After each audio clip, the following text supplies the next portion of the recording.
it's pretty shocking. I mean, the cost of living crisis is impacting families across the country, of course. But for the military, they have a special offer. They get subsidised accommodation, subsidised food, fuel grants to make the military an attractive place to work and also to compensate for the inconveniences of military life. So the fact that some military personnel are still in crisis should be pretty shocking. I've seen a report by the chaplaincy, the RAF chaplaincy, on morale across the whole force.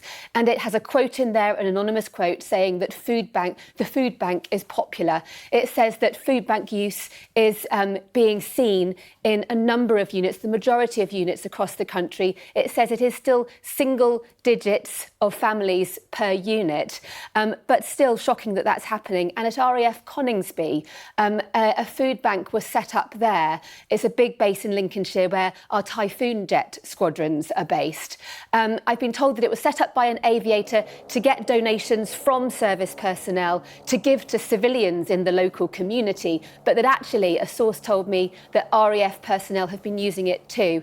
We've spoken to Sarah Atherton MP, who had some words on this crisis.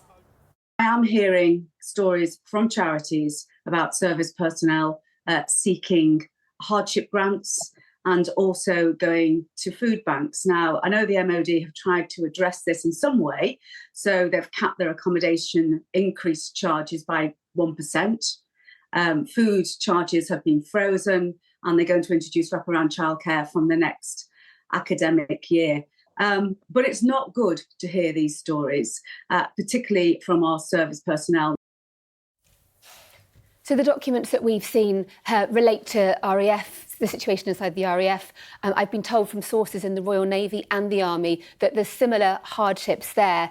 An RAF spokesperson reinforced the point that this food bank at Coningsby is for the local community and wasn't set up for personnel. And they reiterated the different types of help that is available for personnel and the fact that there is support for childcare. Everybody's waiting for the pay review settlement, which has been delayed. It should have come out before the beginning of April. It should come soon. Whether or not there's going to be a big enough increase in pay to offset the suffering at the moment remains to be seen, but no one's very hopeful. OK, for now, Deborah, thanks very much indeed.